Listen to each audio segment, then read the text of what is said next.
안녕하세요. 생각지도 못하게 급히 똥차를 처리하고 새 인생을 살아가고 있는 한 여성입니다. 저는 인생에서 평생 제 편이 되어줘야 할 사람과 함께 행복하게 살아가는 게 꿈이었는데, 이 당연하면서도 소소한 바람이 아주 큰 바람이었다는 걸 얼마 전에 알게 되었어요. 저는 제 남편과 나름 괜찮은 부부 사이로 지내고 있었다고 생각했지만, 그쪽 입장에서는 그게 전혀 아니었고, 결국엔 전 뒤통수를 제대로 맞으며 이혼을 통보해버리고 말았네요. 하지만 어디 남편의 잘못 때문이겠습니까? 그것 하나만 어긋나도 이혼감이긴 하지만 저의 전 시댁은 완전히 총체적 난국이었어요. 그래서 차라리 이 똥차들을 와르르 버려버린 게 속이 다 시원하고 후련하긴 하네요. 그 이야기를 지금부터 해볼까 해요. 저와 남편은 그냥 일반적인 만남으로 소개를 통해서 만났어요. 서로 지인들을 통해서 소개팅을 하게 되었고, 그때까지만 해도 남편은 정말 괜찮은 사람이었습니다. 첫 만남 때부터 보여주는 배려나 매너가 정말 좋았고, 그건 연애 때도 마찬가지였어요. 연애를 하는 내내 저는 거의 이 남자에게 공주 대접을 받는 기분으로 연애를 할 수 있었죠. 그만큼 다정하고 자기 사람에게 잘하는 사람이었습니다. 물론 저도 남편에게 받는 만큼 잘하려고 노력했어요. 그래서 저희는 주변에서도 서로가 서로를 배려하는 커플이라며 칭찬도 많이 받곤 했었죠. 누가 봐도 축복해주는 커플이었고, 저희들도 서로를 많이 아끼고 사랑했었어요. 그러니 결혼까지 이어진 거였겠죠. 결혼은 근데 사실 집안 수준으로 봤을 땐 저희가 좀 더 잘 사는 편이었습니다. 저희 집은 원래 저희 부모님이 두 분이서 같이 갈비집을 운영하시며, 갈비집도 크게 잘 되고 지점으로 한두 개, 네 개 될 만큼 성공을 했어요. 근데 중간에 아빠가 돌아가시면서 엄마 혼자서 그 큰 갈비집을 운영하시게 되면서 제가 투입이 되어 지금은 엄마 둘이서 같이 갈비집을 운영하고 있었죠. 다행히 제가 투입이 되면서 살짝 휘청거리려던 집안 사업이 잘 버틸 수 있었고, 그렇게 점점 성장 구도를 가면서 여유 있게 살 수 있었습니다. 근데 남편 집은 아니었어요. 시아버지가 젊었을 때부터 사업 체질이 아닌데도 불구하고 사업을 좋아하셔서 매번 일을 벌이다가 나중엔 좀 잘 되는 듯 싶었는데, 그것도 얼마 못 가 다시 망한 듯 했죠. 그래서 여유가 없는 집안이었습니다. 솔직히 말하자면 가난한 집안이었어요. 정말 자식들을 말 그대로 자식들이 알아서 벌어먹고 살고, 그 부모는 제대로 돈을 벌지 못해 세 남매가 부모님 용돈 줘가면서 집안을 유지하고 있는 수준인 그런 집안이었죠. 누가 봐도 저희 집 쪽으로 기우는 이 집안 수준 때문에 남편도 결혼 전에 좀 조심스러운 듯 했어요. 결혼을 둘이서 생각하고 있던 시점에 남편이 이런 이야기를 꺼내더라고요. 보경아, 우리 결혼하는데 내가 그렇게 큰 보탬이 안 될 수도 있을 것 같아. 내가 진짜 너 행복하게 해주고 싶은데 이렇게 부족한 놈이라서 너무 미안하다. 너 우리 집으로 시집 오면 당장 재정적으로는 행복하게 풍족하게 못 해줄 수 있지만, 그래도 나 최선을 다해서 우리 가정은 책임질 거야. 그러니까 이런 모자란 나라도 결혼해 줄 수 있겠어? 아니, 결혼해 주라. 난 진짜로 네가 없으면 안 될 것 같아. 오빠, 당연하지. 그게 무슨 소리야. 나 오빠 돈 보고 결혼하는 거 아니야. 내가 결혼해서 돈이랑 살 것도 아니잖아. 돈이야 둘 중 한 명만 있어도 충분해. 우리 둘 다 없는 것도 아니고 나도 벌고 있고 오빠도 벌고 있잖아. 난 그냥 우리 둘이서 앞으로 부부가 되면 돈 보고 살지 말고 우리 둘 서로를 보고 살았으면 좋겠어. 서로 믿어주고 서로 어떤 상황에서든지 편이 되어주고 말이야. 알았지? 어, 당연하지. 그건 내가 또 전문이잖아. 우리 보경이 편은 세상에서 내가 제일 잘 들걸? 난 네가 파트로 매줄 쓴다고 해도 믿는 사람이잖아. 맞아. 오빤 그렇지. 그러니까 앞으로 끝까지 나한테 잘해줘야 돼. 나 오빠 믿는다. 나만 믿어, 나만. 난 평생 네 편이야. 이런 사람이었기에 저는 알콩달콩 재미있게 살 수 있을 것 같아 결혼을 했어요. 비록 경제적으론 차이가 나는 게 맞았지만 남편에게 했던 말이 거짓말이 아닌 게 저는 정말로 사람 하나 보고 결혼한 거였기 때문에 그쪽 집안의 경제적인 상황은 문제가 되지 않았습니다. 그래서 결혼할 때도 저희 엄마도 같은 생각이었기 때문에 남편 쪽에서 하지 못하는 집을 저희 엄마가 대신 해주셨어요. 대신에 집안에 들어갈 물건들은 둘이서 같이 마무리를 할 수 있었죠. 그것만 해도 저는 만족스러웠습니다. 그리고 남편은 연애 시절 때부터 저희 엄마에게도 정말 잘했었기 때문에 엄마도 남편을 좋아하고 있었어요. 저와 엄마가 운영하고 있는 갈비집으로 와서 일손이 되어주기도 하고 말동무도 되어주면서 아빠 없이 외로운 우리 엄마의 마음을 늘 잘 풀어주고 갔었죠. 그런 사람이라 저는 항상 고마웠어요. 그래서 저도 시댁에 더 잘하려고 했었고요. 틈틈이 시댁 쪽에도 찾아가 인사도 드리고 생신도 챙겨드리면서 왕래를 잘했었고 그 때문에 시댁에 대한 사정도 잘 알고 있다고 생각을 했는데 결혼 후 제가 생각했던 시댁의 모습은 와장창 깨져버리고 말았습니다. 연애를 할 때 저희는 서로 부모님 생신 선물도 챙겨드리곤 했었는데 저희 엄마 생신 때 남편이 조금 무리해서 좋은 선물을 해주기도 했고 저도 시댁의 결혼 전에 좀 더 잘 보이고 싶은 마음이 있어 명품 선물을 한번 해드렸던 적이 있었어요. 엄청나게 비싼 건 아니었지만 남편도 그 정도 되는 금액의 선물을 해줬고 저도 비슷하겐 해야 할 것 같아 100만 원대 명품 가방을 하나 사드린 적이 있었죠. 근데 그때 시어머니가 정말 많이 좋아하시더라고요. 어머나, 아니 뭘 이런 걸 샀어? 아이고, 너네한테 쓸 것도 없을 텐데 뭘 이런 것까지 사오고 그래. 난 이런 건 바라지도 않는데. 아유 참, 그래도 이게 명품이라 그런지 예쁘긴 참 예쁘네. 시모는 말로는 괜찮다고 하시면서도 그 가방을 좋아하는 게 너무나도 잘 보였어요. 그때 당신 좋아하셔서 다행이라는 생각이 들었지만 결혼해서 보니 시모는 그냥 그런 걸 좋아하는 속물이었습니다. 정말로 사치벽이 심해도 너무 심했어요. 당시의 시부는 사업을 다 말아먹고 그래도 돈은 벌어야 했기 때문에 택시기사로 일을 하고 있었어요. 택시기사 일을 해도 한량 기질이 있어서 늘 몇 시간 밖에서 일하다가 들어오고 말아버리는 사람이었기에 집안에 돈이 생기기 만무했죠. 하지만 시모는 그 벌이보다도 씀씀이가 더 큰 사람이었습니다.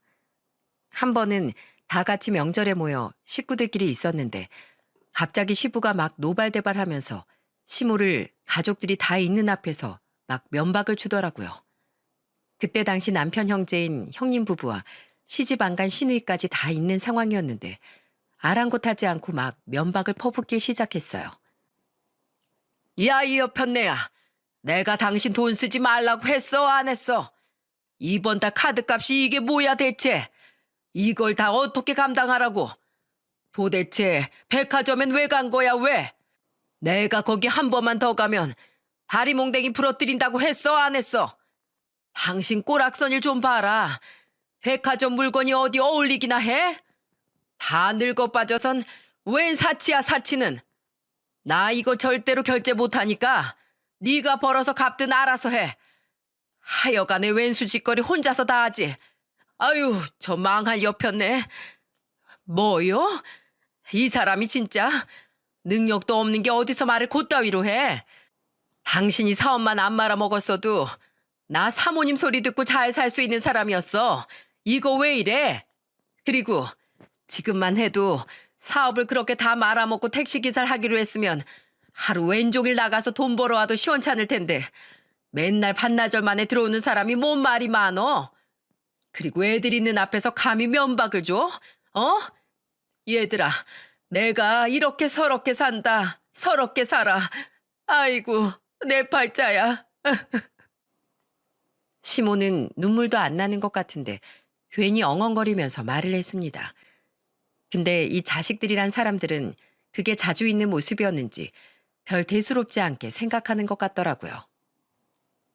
그래서 저도 그냥 별스럽지 않게 생각하면 되겠다 싶었는데 여기에서 정말 뒤통수 맞은 듯한 이야기를 누군가 해왔고 그건 바로 남편의 누나인 형님이었습니다. 아휴, 우리 엄마 또 되도 않은 사치 부리셨나 보네. 하여간에 그 버릇 못 고친다니까. 아버지, 그냥 두세요. 우리 엄마 버릇은 아무도 못 고쳐요. 그래도 이젠 우리 집에 부잣집 식구 한 명 들어왔으니까 그 식구가 해결해주면 되겠네. 우리야 뭐 다 수준들이 고만고만해서 엄마 사치 갚아줄 능력이 안 되지만 우리 올케는 그 능력이 다 되잖아. 그러니까 올케가 좀 해결해주면 되겠네. 우리 엄마 며느리 참 잘 뒀어. 이 형님이라는 사람은 상견례 때부터 은근슬쩍 저를 비꼬는 게 마음에 안 들었는데 이번에도 또 그러더라고요. 아무래도 저희 집이 좀 잘 사는 것 같으니까 그게 배가 아픈 듯 했어요. 그래서 자꾸만 돈 얘기로 저를 살살 긁더라고요. 지금까진 그걸 다 참아줬는데 기분 좋은 명절에 이딴 소리 짓거리니 기분이 확 상하던 거 있죠? 그래서 참지 않으려고 하는데 이때 저보다 먼저 나서준 사람이 있었습니다. 그건 바로 남편이었어요. 누나, 말 다 했어? 그런 말이 어디 있어? 그걸 왜 우리 보경이가 갚아? 갚을 거면 누나가 해. 엄마 저러는 거 한두 번 아니면 그거 끊어질 때까지 무슨 짓을 해서라도 버릇을 고칠 생각을 해야지. 왜 내 마누라한테 빌붙을 생각을 해? 무슨 거지야? 거지냐고. 우리 보경이는 이번에 돈 한 푼도 못 볼 테니까 그런 줄 알아. 아버지, 엄마 사고 친 건 두 분이서 이제 알아서 해결하세요. 매번 이렇게 자식들 앞에서 괜히 면박 주고선 우리가 해결하게끔 하지 마시고요. 한두 번도 아니고 이게 새 식구 앞에서 쪽팔리게 무슨 짓입니까? 뭐야? 아니 이 자식이 말이면 단 줄 아나. 야, 내가 무슨 일부러 면박을 줘서 니네한테 돈을 뜯어내. 날 뭘로 보고. 제가 틀린 말 했어요? 지금 누나 얘기하는 거 들어봐요. 매번 자식들이 돈 대주다가 이젠 자기도 하기 싫어서 제 마누라한테 넘겨버리는 거. 저 이 꼴 못 봅니다. 그런 줄 아세요. 남편은 막 화를 내면서 제 편이 되어주었어요. 결혼 생활 어느 정도까진 남편도 사실 정말 좋은 남편이긴 했었습니다.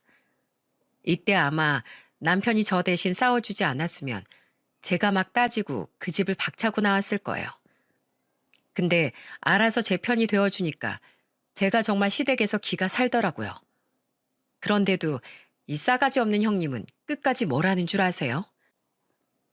이야, 내 동생 진짜 뭐냐 너? 돈 많은 처가에 장가 가더니만 애가 왜 저렇게 변했어? 그래, 넌 이제 처가 돈으로 먹고 살만하다 이거냐? 그래서 이젠 가족이고 뭐고 다 내팽개치는 거야? 아주 집해온 마누라한테 그냥 붙잡혀 사는 꼴이 불쌍하다 불쌍해. 야, 애처롭게 짝이 없네. 옳게, 얘 좀 살살 다뤄. 집에서 너무 돈 많은 유세 떨면서 사는 거 아니야? 내 동생이 얼마나 효자였는데 애가 저런 말을 다 하네. 작작해야겠다 옳게. 형님의 발언에 저는 그나마 가지고 있던 이성이 나가는 듯 했습니다. 그래서 저도 바로 쏘아붙였어요. 형님, 말씀이 지나치시네요. 말 좀 가려서 하세요. 집이야 저희 엄마가 해주셨지만 경제적으로 지원해 주신 건 딱 거기까지고 지금까지 저랑 남편 서로 한 달 벌이로 수준 맞춰서 알뜰하게 살고 있어요. 그리고 저 집해온 거 가지고 유세 떨면서 남편 잡은 적 없습니다. 남편이 절 너무 사랑해서 제 편이 되어주는 것 뿐이라고요. 형님은 그런 사랑 못 받아보셨나 봐요? 그러니까 이런 상황에 괜히 비꼬기나 하시죠. 부러우면 그냥 부럽다고 말을 하세요. 저희 집안이 돈 많은 것도 제가 남편 사랑 받는 것도 다 부러워서 지금 괜히 그러시는 거잖아요. 형님, 부러우면 지는 거예요. 뭐야? 옳게. 너 지금 말 다 했니? 쟤 말하는 것 좀 봐. 진짜 내가 어이가 없어서. 그래, 부러워서 그랬다, 부러워서. 내 부모는 돈이 없어서 쩔쩔매면서 사는 꼴만 보고 사는데 누군 집 하나 떡 하니 해오고. 아, 내 팔자 진짜 지긋지긋해. 엄마 아빠 저 갈래요. 이번에 카드값은 두 분이서 알아서 하세요. 알아서. 서러워서 정말 서럽다고. 저는 평소에도 딱 부러지는 성격이 있었기에 형님한테 지지 않고 말을 했습니다. 역시나 이 말에 열이 받은 형님이 막 얼굴이 빨개지면서 반박하려는데 제가 너무 사실만 이야기를 하니까 할 말이 없는 것 같더라고요. 결국에는 본인이 본인 화를 못 이겨 억울하다며 엉엉 울면서 집으로 가버렸죠. 그리고 그 뒤에는 시누이도 내빼고 남편도 이 돈은 절대로 해줄 수 없다고 이야기를 하면서 사건이 일단락되었습니다. 시부도 이 초토화된 분위기에서 더는 돈 얘기를 못 하더라고요. 시모야 당연히 죄인처럼 고개를 푹 숙이고 있을 뿐이었고요.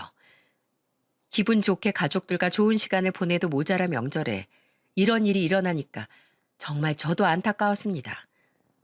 근데 이번에 이렇게 한번 제가 순순히 받아주면 앞으로도 계속 그럴 것 같아 받아줄 수가 없었어요. 하지만 이 시모는 구제불능이었어요.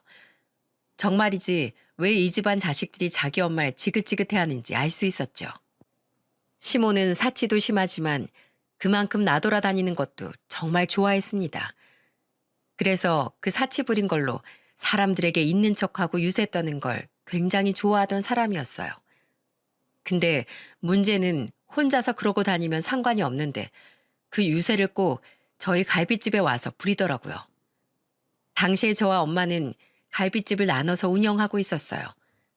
원래는 본점이 저희 부모님이 차린 가게이고 우리 집 갈비가 맛있었던 사람들이 지점을 내고 싶어 해서 2개 정도 내줬었는데 그중에 한 곳을 운영하던 점주가 건강 문제로 식당을 유지할 수 없게 되면서 아예 제가 인술해서는 그걸 운영하고 있었어요. 그래서 엄마는 본점을, 저는 그 근처에 있는 다른 지점을 운영하고 있었기에 본점은 지점을 일찍 마감하고 나서 잠시 들르는 정도였습니다. 그래서 그 전에 식당이 운영되는 시간엔 무슨 일이 일어나는지 저는 잘 알지 못했었죠. 근데 엄마가 한 번은 마감을 하는데 이런 소리를 하시더라고요. 오늘 니네 시어머니 다녀가셨다. 어머, 그래요? 시댁에서 여기까지 그래도 거리가 좀 되는데 어떻게 오셨대? 갈비 잘 드시고 가셨어요? 나한테 말씀도 없으셨는데. 갈비야 뭐 잘 먹고 갔지. 근데 외상을 하셨어? 어머, 외상이요? 외상을 하고 가셨다고? 얼마나 드셨는데? 한 30만 원어치 드셨어. 친구분들이랑 오셨더라. 진짜 잘 드시던데. 아니, 엄마는 그 30만 원어치를 외상을 해드렸다고? 아유, 그럼 어쩌니. 본인이 사기로 했는데 카드를 두고 오셨대. 그래서 조만간 다시 와서 주신다고 하셔서 그러시라고 했지. 나야 뭐 네 시어머니한테 억지로 돈 받을 수도 없고. 그리고 사돈댁인데 이 정도는 돈 안 줘도 내가 대접한다 생각하면 되는 거니까 그냥 안 받고 말았어. 나중에 주면 주는 거로 생각하려고. 엄마, 이거 습관돼. 우리 어머님 이러고 돈 줄 사람 아니야. 내가 장담하는데 돈 절대로 안 줄 사람이니까 다음번에도 또 이러시면 그땐 그냥 그 자리에서 무조건 받아. 알았어. 나중엔 내 받을게. 저는 처음에 저희 시모가 외상을 했다고 하길래 정말 기가 찼습니다. 이제는 등쳐먹을 게 없어서 사돈을 등쳐먹나 싶더라고요. 근데 이번 한 번은 저희 엄마 입장도 있다 보니 괜히 제가 나서서 한 소리 했다가 엄마가 저한테 일러바치는 사람이 되어버릴까봐 저도 한 번 참았어요. 근데 역시나 2번째 와서는 또 같은 일을 반복했죠. 이번에도 가게에 제가 없을 때 그랬는데 이번엔 또 와서는 저번에 외상한 거랑 같이 이달 말에 돈 들어올 때가 있다고 하면서 또 외상을 했다고 하더군요. 저는 기가 차서 시어머니에게 말씀을 직접 드렸어요. 어머님, 제가 오늘 저희 엄마 가게 가서 마감 처리하는데 전에 없던 외상 목록이 적혀 있더라고요. 보니까 어머니시던데 외상하신 이유가 있으세요? 어머, 그걸 봤니? 나 참, 사돈댁은 또 뭘 그걸 그렇게 상세히 적어놨더니. 아니, 그거 내가 이번 달 말에 한꺼번에 주기로 했어. 내가 다 줄 거야. 걱정하지 마. 네, 어머님. 그럼 이번 달 말엔 꼭 주세요. 보니까 금액도 적지 않더라고요. 한 번이야. 저희도 어머님 대접한다는 생각으로 그냥 넘어갈 수도 있지만 요즘 보니까 저희 가게 자주 오시는 것 같던데 앞으로도 계속 이러시면 저희도 가게 운영이 좀 힘들어져서요. 부탁 좀 드릴게요. 아유, 얘도 참. 알았다고. 내가 무슨 거기 동냥하러 갔니? 돈 빌리러 갔어? 내가 당당하게 먹고 이번 달 말까지 다 줄 거라는데도 그래. 걱정하지 말어. 시모는 괜히 찔렸는지 저한테 확 짜증을 내더라고요. 그래서 저는 어디 진짜로 가지고 오나 보자 하는 심정으로 지켜보고 있었죠. 근데 역시나 말일이 지나도 시모는 오질 않았어요. 그때 당시에 시모가 저희 식당에 갚아야 할 돈이 70만 원이 거의 다 되는 돈이었습니다.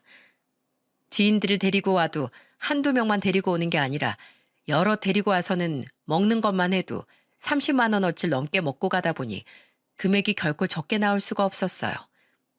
그런데도 돈을 갚질 않더라고요. 그러다가 제가 계속 주시를 하고 있고 한 번씩 시모한테 돈 얘기를 하고 있었는데 맨날 이 핑계 저 핑계 대다가 민기적거리더니 결정적인 사고를 하나 치더군요. 이때까지만 해도 저는 아무것도 모르고 있었어요. 아니, 알 수가 없었습니다. 왜냐하면 엄마를 어떻게 꼬드겼는지 저한테 말도 못하게 해놨었더라고요. 저는 늘 매번 엄마 가게로 가서 돈을 마감하는 일을 도와주고 있었는데 그때 당시에 돈이 200만 원이 넘어가는 금액이 비는 걸 확인할 수 있었어요. 왜냐하면 영수 처리까진 다 되어 있었는데 카드 결제로 조회되는 것도 없었고 현금으로 들어왔다고 쳐도 그 현금도 비어 있었거든요. 그래서 제가 엄마한테 물었죠. 엄마, 이거 지금 현금 결제로 영수 처리된 거 돈이 없는데 어떻게 된 거야? 아니, 그게 떠? 당연하지. 여기 영수증으로 처리가 다 돼서 맨날 이거 보고 카드 결제된 거랑 현금 들어온 거 내가 일일이 세서 확인하는 거잖아. 어떻게 된 거야? 왜 비어 있어? 아유, 이게, 아유, 참, 말하지 말랬는데. 뭐야, 또 뭔데? 설마, 아니지? 내가 생각하는 사람 아니지? 아니, 그게, 나한테 상황이 좀 복잡하게 됐다고. 지난번에 못 준 돈은 이달 중순에 갯돈 들어오는 곳 있다고 그때 준다고 하고 이번에 며칠 전부터 예약을 하면서 하는 소리가 여긴 자기가 다니는 친목회인데 영수증을 가지고 가야지만 친목회 쪽에서 돈이 들어온다고 그때 결제를 해줄 수 있다는 거야. 그래서 우선은 미리 영수 처리만 해주고 일주일 이내로 가져다 준다고 하길래 엄마, 진짜 내가 절대로 안 된다고 했지. 아니 도대체 무슨 생각으로 그런 거야? 영수 처리를 이미 해줬다고? 내가 못 살아 정말. 아니 그런 일이 있었으면 나한테 먼저 말이라도 했었어야지. 며칠 전부터 예약한 거라면서. 아유, 너한테 말하려고 했는데 글쎄 안싸돈이 너한테 면목이 없다면서 너 알면 또 아들 귀에 들어가고 그럼 또 난리가 난다면서 제발 비밀로 해달라고 하더라고. 그래서 내가 말을 못했어. 근데 이번엔 정말 꼭 줄 거라고 했으니까 좀 기다려봐. 일주일 안으로 준다고 했어. 저는 정말 너무 화가 났습니다. 저는 아빠 성격을 닮아 좀 화도 잘 내고 물불 안 가리는 성격이 좀 있었지만 엄마는 아니었어요. 저희 엄마는 너무 착한 구석이 있어서 이번에도 또 시모한테 당한 것 같더라고요. 저는 이번만큼은 참을 수가 없어서 시모한테 바로 연락을 했습니다. 어머님, 제가 지금 가게 마감하면서 보니까 저희 엄마 가게 이번엔 200만 원이 넘는 돈을 외상을 하셨더라고요. 이거 정말 주실 수 있는 거 맞으세요? 어머님 지금까지 외상하신 거 한 번도 주신 적 없으시잖아요.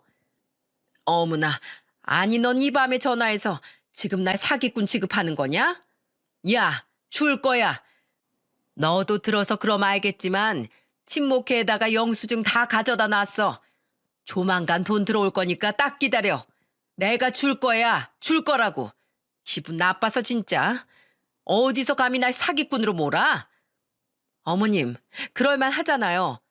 지금까지 외상하셔서 맨날 이리저리 차일피일 미루다가 주신 적 한 번도 없으시니까 그러는 거 아니에요. 저희 엄마도 힘들게 일하셔서 힘들게 돈 버시는 거예요. 이런 식으로 떼먹으시면 안 된다고요. 이번엔 꼭 주세요. 일주일 정도 걸린다고 하셨죠? 딱 그때까지만 제가 기다려 드릴 거예요. 그 이상은 안 돼요. 저는 너무 화가 나서 시모한테 막 화를 냈습니다. 정말이지 이 뻔뻔한 사람을 어떻게 해야 하나 고민스러워서 머리가 다 아프더라고요. 물론 남편한테도 이야기를 하니까 남편도 골치 아파했었어요. 근데 웬일인지 원래는 제 편이 되어주던 남편이 이런 소리를 하더라고요. 내가 진짜 우리 엄마 때문에 못 산다. 근데 그걸 또 당신은 당신 시어머니 되는 사람한테 전화해서 난리를 피운 거야? 당신도 진짜 대단하다. 우리 엄마도 대단하지만 당신도 대단해. 아, 주신다고 했으면 주시겠지. 어디 가서 그래도 남의 돈 떼먹고 그러는 분은 아니야, 우리 엄마가. 당신이 이번엔 좀 심했다. 뭐라고? 지금 나한테 심하다고 했어? 여보, 식당에서 외상값만 무려 300만 원이 가까워. 이게 자영업자들한텐 얼마나 큰 돈인지 알기나 해? 그거 못 받으면 손해가 얼만데. 그리고 어머님이 오실 때마다 뭐 적게 잡수기를 했어? 이번엔 무려 30명 가까이 데리고 와선 그 큰 회식을 하셔놓고는 외상을 하셨다고. 그 전에라도 주셨으면 몰라. 아, 그만해. 됐어. 주시겠지. 좀 기다려봐. 엄마가 안 주면 나라도 줄 테니까 제발 그놈의 억울한 소리 좀 그만해. 우리 엄마도 오죽 얘기할 데가 없으면 처가까지 그러셨겠어. 좀 이해해주고 기다려주면 안 돼? 뭐라고? 당신 지금 이게 어머님 편들 일이야? 진짜 어이가 없다, 어이가 없어. 아이, 몰라. 다 지긋지긋해, 그냥. 하여간에 엄만 또 왜 거기 가서 사고를 쳐서는? 에이, 됐어. 그냥 난 모르겠고 당신 알아서 해. 우리 엄마를 구워 먹든 삶아 먹든 알아서 해. 난 신경 끌란다. 어처구니 없이 말을 하고는 그날 집 밖으로 나가버리는 남편을 보면서 저는 기가 찼습니다. 이제는 남편까지도 제 편이 안 되어주고 시모를 은근슬쩍 감싸고 도는 게 정말 어이가 없더라고요.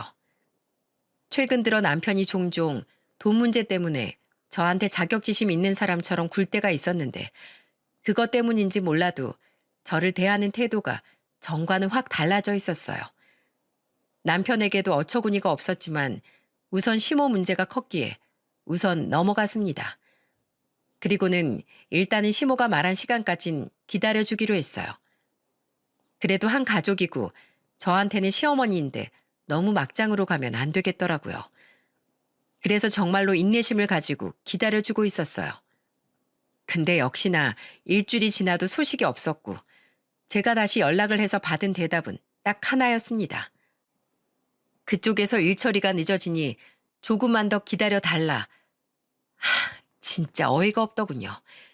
그래도 저는 또 꾹 참았습니다. 어디까지 가나 보자 싶었죠.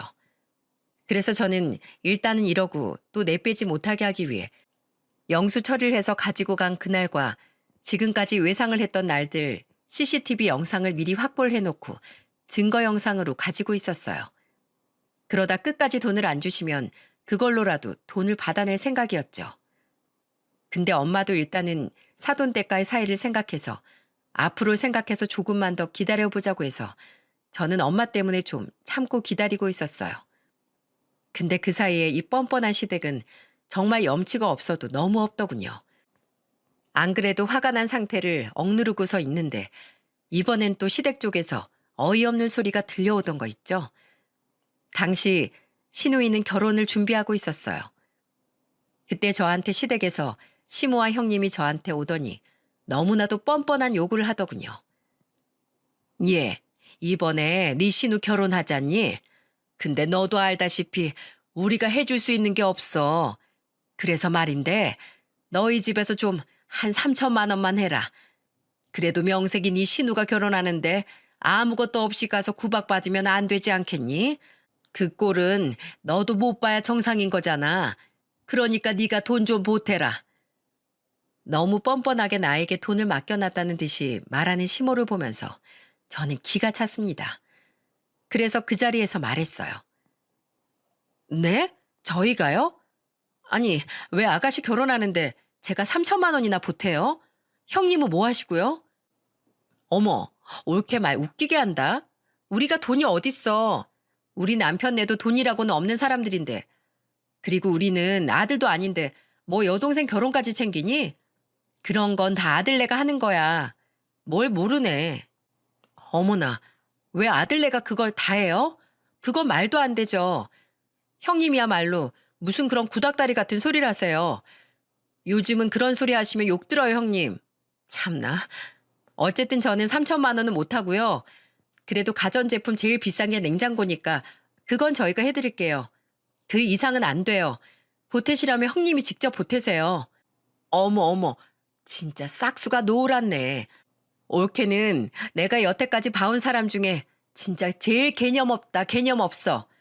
아우, 어쩜 저렇게 싸가지 없는 게 우리 집안에 들어와서는. 저런 며느리 둔 우리 엄마가 너무 불쌍하다. 정말 너무 불쌍해. 그러게. 야, 너 말이 심하다. 내 딸이 무슨 말을 잘못했다고 그러니? 당연히 아들이 하는 게 맞지. 하여간에 내가 니네 가게에서 외상할 때 그 쫌스럽게 나올 때부터 알아봤어야 했는데. 아유, 진짜 치사스러워서. 됐다, 됐어. 꼴랑 그 냉장고 하나 해줄 거면서 뭔 말이 그렇게 많니? 하여간에 기분 나빠. 너만 보면 괜히 기분 나쁜 게 아주 너같이 개념 없는 앤 내가 처음 본다. 됐고, 조만간 냉장고나 알아볼 테니까 결제나 제때 해라.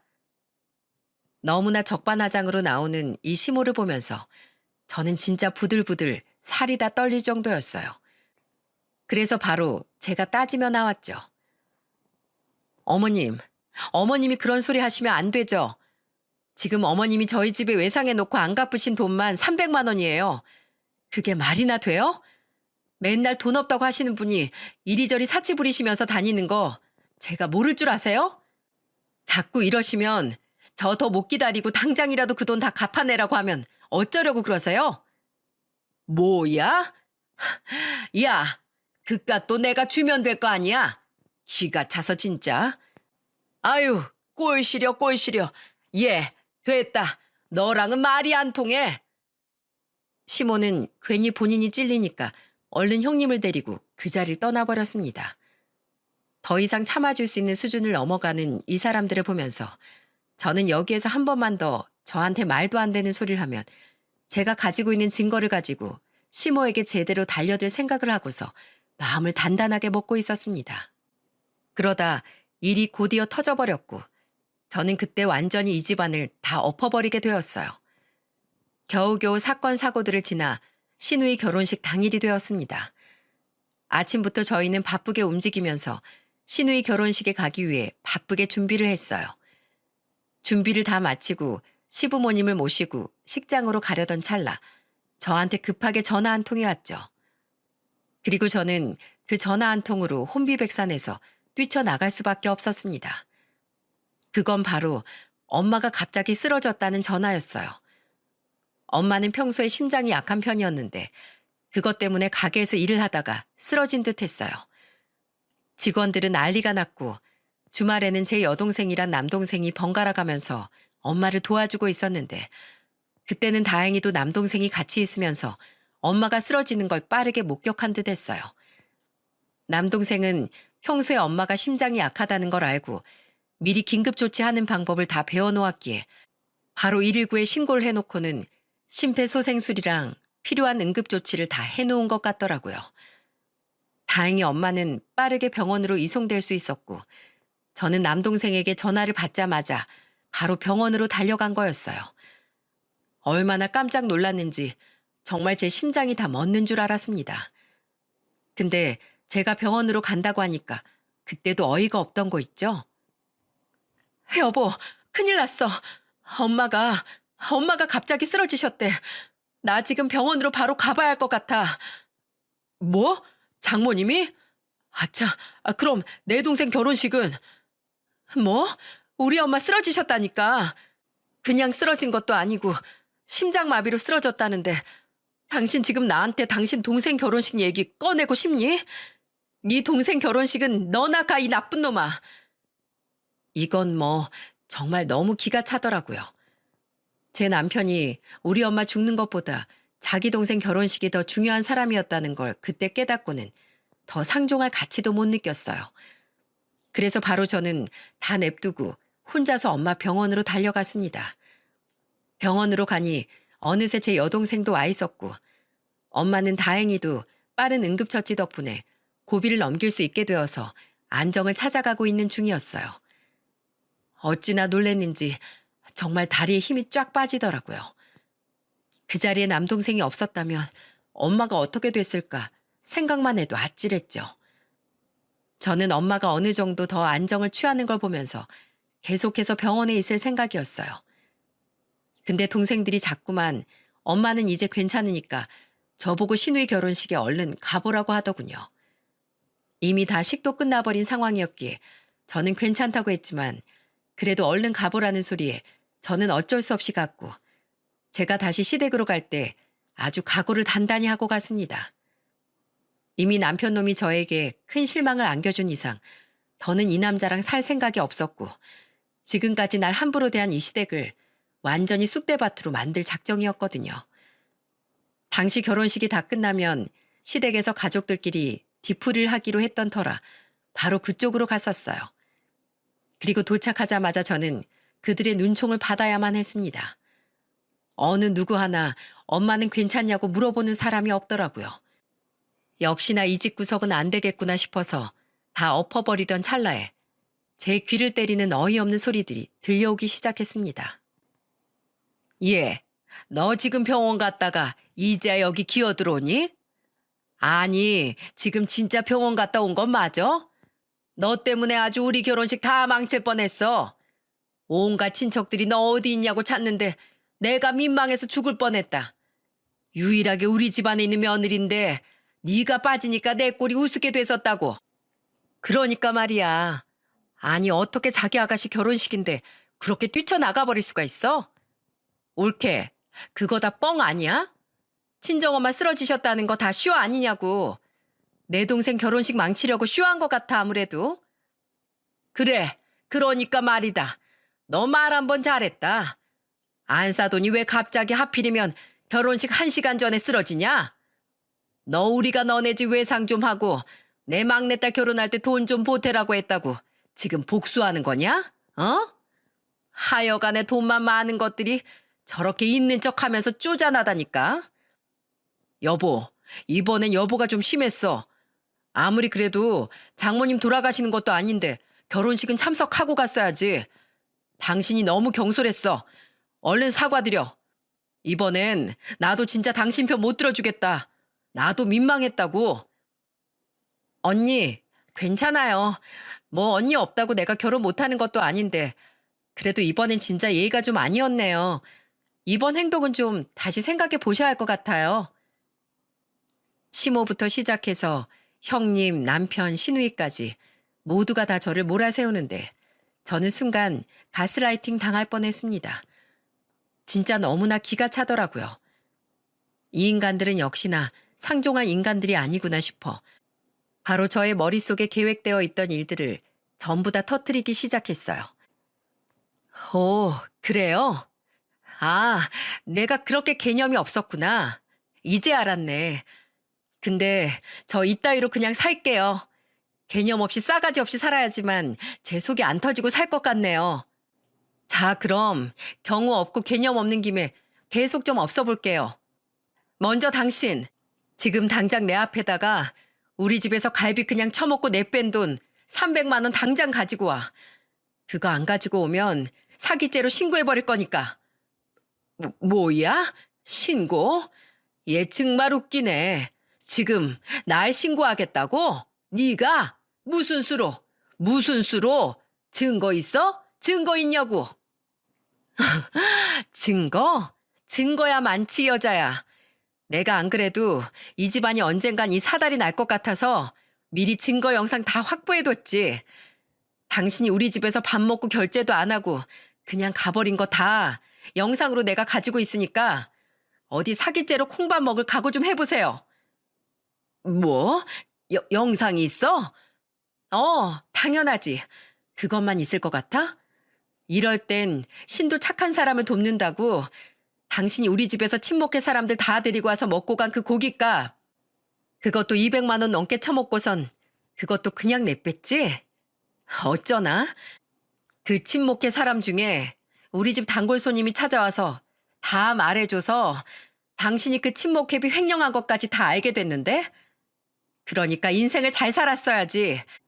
남의 돈 등쳐먹고 사니까 이렇게 되돌아오는 거 아니에요, 이 아줌마야. 저는 시모를 한껏 비꼬며 말해주었습니다. 그리고 정말로 제 말대로 최근에 시모가 그 친목회비를 횡령했다는 사실을 알 수 있었는데 그건 진짜 우연의 일치였어요. 시모가 데리고 오던 친목회 사람들 중에 저희 갈비집 단골이 된 분이 한 분 계셨는데 그분을 저희 엄마가 알아보고는 친목회비에 대해 물었던 적이 있었어요. 영수 처리를 해가야 돈이 나온다고 해서 다 해주고 한참 기다렸는데도 소식이 없다면서 돈이 언제쯤 나오냐고 물었더니 글쎄 이미 그건 영수 처리하기 전에 친목회에서 다 걷어서 밥을 먹은 거라 나올 게 없다고 했다는 거예요.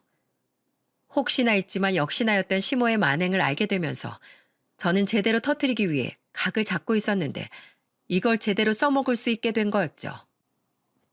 아니, 그걸 어떻게... 자, 그럼 이제 어떻게 해야 할까요? 그 횡령한 돈 가지고서 우리 엄마 등쳐먹은 거 제값 치러야겠죠? 이제 어떻게 할까요? 바로 신고를 할까요? 아니면 돈을 주실래요? 돈 줄게. 내가 돈 당장 줄게. 당장 준다고. 누구 돈 없어? 있으면 돈 좀 줘봐. 제발 돈 좀 내놔봐. 시모는 이제 진짜로 큰일 났다는 걸 인지했는지 정신이 나가서는 막 돈을 달라고 허둥대더라고요. 결국에는 자기 막내 사위한테 돈을 뜯어내서는 바로 저한테 보내더라고요. 그 꼴을 보면서 한심하게 쳐다보고 있는데 이때 또 무개념자가 한 명이 또 치고 들어오기 시작했습니다. 그건 바로 저희 남편 놈이었어요. 당신 미쳤어? 진짜 이렇게까지 해야겠어? 왜 이렇게 사람이 못됐어? 당신 원래 이런 사람이었어? 이런 사람이었냐고? 그 돈 좀 있다고 지금 유세 떠는 거야 뭐야? 당신 이러면 안 되지. 어떻게 이래? 어떻게? 역시 너까지 날 실망시키지 않는구나. 그래, 너 말 잘했다. 너도 이제 끝이야. 당장 이혼이라고. 너는 지 장모가 목숨이 왔다 갔다 했는데 뭐? 경우가 없었어? 경솔했어? 그래, 이 개념 없는 놈아. 널 내 남편이라고 믿고 산 내가 등신이지. 넌 위자료 톡톡히 준비해야 할 거다. 그동안에 우리 집안에서 해다 준 돈 가지고 너 좋은 집 누리면서 살면서 과분하게 살았지? 이제 그 값 치러야 할 거야.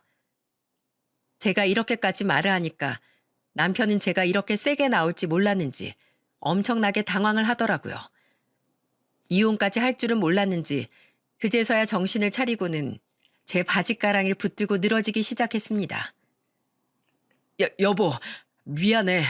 내가 잘못했어. 아니, 난 그런 뜻이 아니라 그냥 당신이 우리 집에 자꾸만 미움을 사니까 그래서 그런 거야. 미안해. 내가 다 잘못했어. 이혼만은 참아줘라. 제발. 웃기지 마. 넌 끝이야. 위자료나 톡톡히 준비하라고. 저는 여기까지 말하고는 이 집안에서 나오려고 했어요. 그런데 그 옆을 보니 아직 끝난 게 아니더군요. 저를 정신적으로 아주 힘들게 했던 형님과 시누이가 남아있어 거기까지 탈탈 털어주고 나와버렸습니다. 아참, 거기 거지야. 돈이 없어서 살기가 힘들면 너도 나가서 일을 해. 네 남편이 벌어오는 돈만 보면서 살 게 아니라 염치도 없는 여자야. 내가 진짜 참아보려고 했는데 당신 꼴을 보아하니까 안 되겠어. 당신 계속 그렇게 남편 등만 쳐다보면서 살잖아? 언젠간 니네 엄마 꼴 난다. 그러니까 하루라도 빨리 정신 차려. 아차차, 또 하나 있지? 거지가 하나 더 있었는데 또 깜빡했네. 거기 너. 이제 아가씨라고 부를 필요도 없지. 너는 내가 사준 냉장고 당장 가지고 와. 아니다. 어차피 그거 내가 내 돈으로 주문해서 산 거니까 바로 반품 처리하면 되겠네. 어디 빌붙을 데가 없어서 지 오빠 마누라한테 빌붙길? 없으면 그냥 좀 없이 살으렴 거지야. 하여간에 이딴 집구석에 발을 들인 내가 바보지. 내가 바보야. 이제 이 지긋지긋한 거지 집안하고는 안녕이다. 잘 살아라 이 거지 같은 집구석아. 저는 여기까지 말해버리고는 밖으로 나와버렸어요.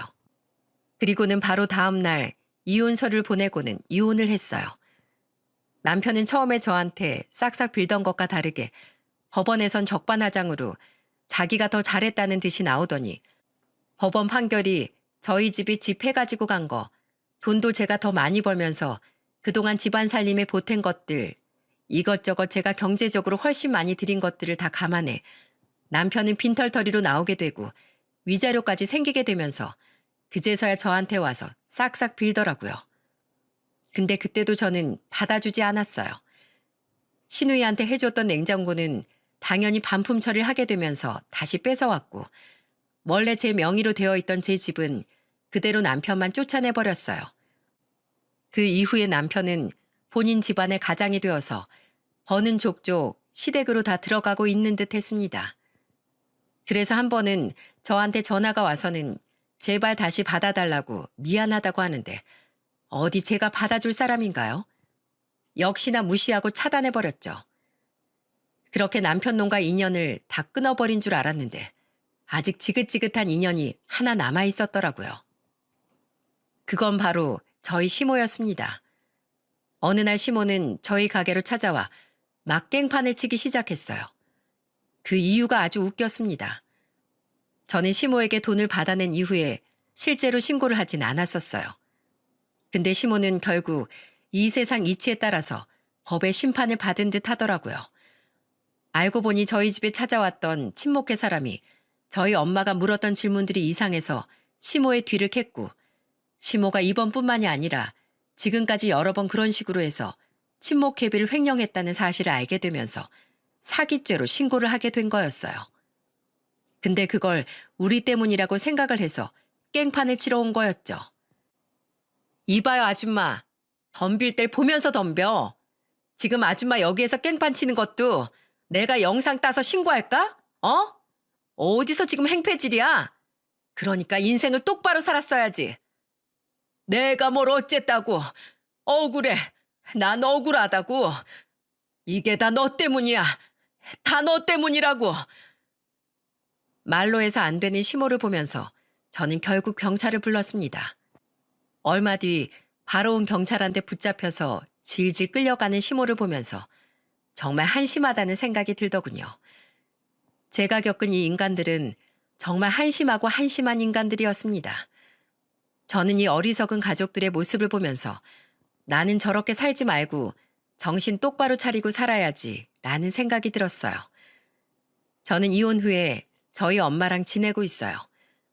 다행히도 저희 부부에게는 아기는 없었기 때문에 저만 엄마에게로 가서 같이 지내고 있네요. 저희 엄마도 그날 이후로 건강이 다시 회복이 되셔서 일을 무리 없이 잘 하고 계시답니다. 여러분, 부디 저희 엄마의 건강을 위해서 기도해 주시고 앞으로 저의 남은 인생은 더 이상 이런 불행이 닥치지 않도록 응원해 주세요. 저도 여러분들을 응원하겠습니다. 감사합니다.